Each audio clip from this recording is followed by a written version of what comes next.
was a lawyer once. His name was Francis Scott Key. He penned a song that I'm sure you're aware of. You've seen it. It's in most hymnals throughout our churches. It's called the National Anthem. It is our song as an American.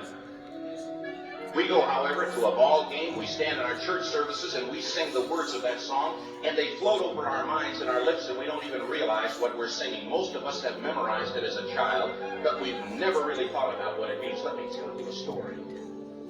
Francis Scott Key was a lawyer in Baltimore. The colonies were engaged in vicious conflict with the mother country, Britain. Because of this conflict and the protractedness of it, they had accumulated prisoners on both sides. The American colonies had prisoners and the British had prisoners. And the American government initiated a move. They went to the British and they said, let us negotiate for the release of these prisoners. They said, we want to send a man out to discuss this with you. They were holding the American prisoners in boats about 1,000 yards offshore. And they said, we want to send a man by the name of Francis Scott Key. He will come out and negotiate to see if we can make a mutual exchange. On the appointed day, in a rowboat, he went out to this boat and he negotiated with the British officials. And they reached a conclusion that men could be exchanged on a one-for-one basis.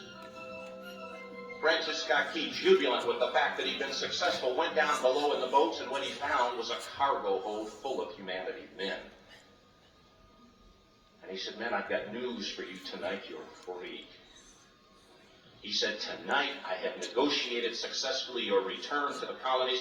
He said, you'll be taken out of this boat, out of this filth, out of your chains. As he went back up on board to arrange for their passage to the shore, the admiral came and he said, we have a slight problem. He said, we will still honor our commitment to release these men, but it'll be merely academic after tonight. It won't matter. And Francis Scott Key said, what do you mean? He said, well, Mr. Key, he said, tonight we have laid an ultimatum upon the colonies. Your people will either capitulate and lay down the colors of that flag that you think so much of, or you see that fort right over there, Fort Henry? He said, we're going to remove it from the face of the earth. He said, how are you going to do that? He said, if you will, scan the horizon of the sea. And as he looked, he could see hundreds of little dots. And he said, that's the entire British war fleet. He said, all of the gunpowder, all of the armament is being called upon to demolish that fort. It will be here within striking distance in a matter of about 2.5 hours. He said, the war is over. These men would be free anyway. He said, you can't shell that fort. He said, that's a large fort. He said, it's full of women and children. He says, it's predominantly not a military fort. They said, don't worry about it. They said, we've left them a way out. He said, what's that? He said, do you see that flag way up on the rampart? He said, we have told them that if they will lower that flag, the shelling will stop immediately. And we'll know that they've surrendered, and you'll now be under British rule. Francis Scott Key went down below and told the men what was about to happen. And they said, how many ships? He said, hundreds. The ships got closer. Francis Scott Key went back up on top and he said, men, I'll shout down to you what's going on as we watch. As twilight began to fall, and as the haze hung over the ocean as it does at sunset, suddenly the British war fleet unleashed. He says the sound was deafening. There were so many guns that there were no reliefs. He said it was absolutely impossible to talk or hear. He said suddenly the sky, although dark, was suddenly lit. And he says from down below, all he could hear the men, the prisoners, saying was, tell us where the flag is. What have they done with the flag? Is the flag still flying over the rampart? Tell us. 1 hour, 2 hours, 3 hours into the shelling. Every time the bomb would explode and it would be close to the flag, they could see the flag in the illuminated red glare of that bomb. And Francis Scott Key would report down to the men below, it's still up. It's not down. came and he said, your people are insane. He said, what's the matter with them? He said, don't they understand this is an impossible situation? Francis Scott Key said he remembered what George Washington had said. He said the thing that sets the American Christian apart from all other people in the world is he will die on his feet before he'll live on his knees. The Admiral said, we have now instructed all of the guns to focus on the rampart to take that flag down. He said, we don't understand something. Our reconnaissance tells us that that flag has been hit directly again and again and again, and yet it's still flying. We don't understand that. But he said, now we're about to bring every gun for the next 3 hours to bear on that point. Francis Scott Key said the barrage was unmerciful. All that he could hear was the men down below praying. The prayer. God, keep that flag flying where we last saw it. Sunrise came. He said there was a heavy mist hanging over the land, but the rampart was tall enough. There stood the flag, completely nondescript, in shreds. The flagpole itself was at a crazy angle, but the flag was still at the top. Francis Scott Key went aboard and immediately went into Fort Henry to see what had happened. And what he found had happened was that that flagpole and that flag had suffered repetitious direct hits. And when hit had fallen, but men, fathers, who knew what it meant for that flag to be on the ground, although knowing that all of the British guns were trained on it, walked over and held it up humanly until they died. Their bodies were removed and others took their place.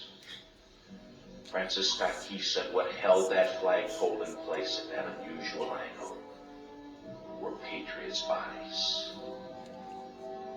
He penned the song, "Oh, say can you see by the dawn's early light what so proudly we hailed at the twilight's last gleaming? Or the rocket's red glare, the bombs bursting in air, gave proof through the night that the flag was still there.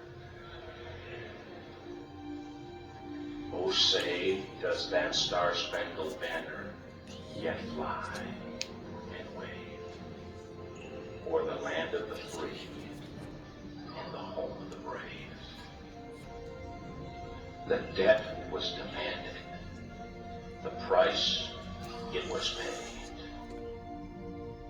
Oh, say, can you see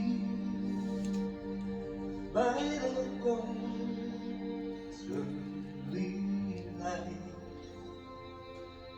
what so proudly we hailed at the twilight's last gleaming, whose broad stripes and bright stars through the perilous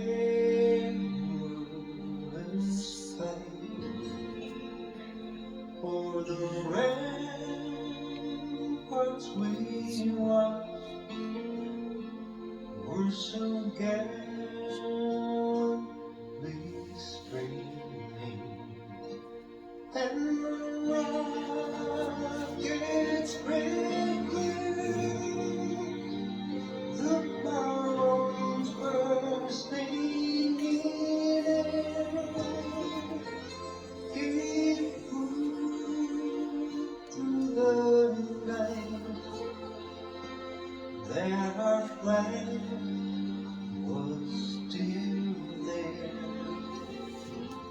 Oh, say, does Does that star-spangled banner yet wave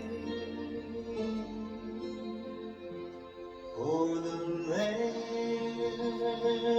of the free and the home of the brave? Oh, say, does that star-spangled banner yet wave o'er the land of the free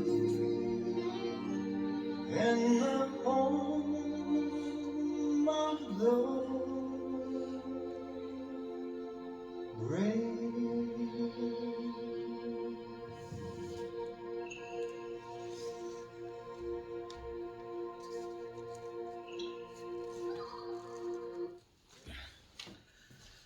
So I may not have interpreted that 100%, so sue me. But your heart has to be in the right place. If you're going to be American, be a true, honest American. We don't need the phonies, the fakes that are in seat right now who are not honoring the American people. I don't want to see a civil war, but they're pushing it. They're hurting people. They're killing people. And I'm actually afraid for the United States. I'm afraid for the individuals that have come, have built this country, and those who are born with a silver spoon destroying our country.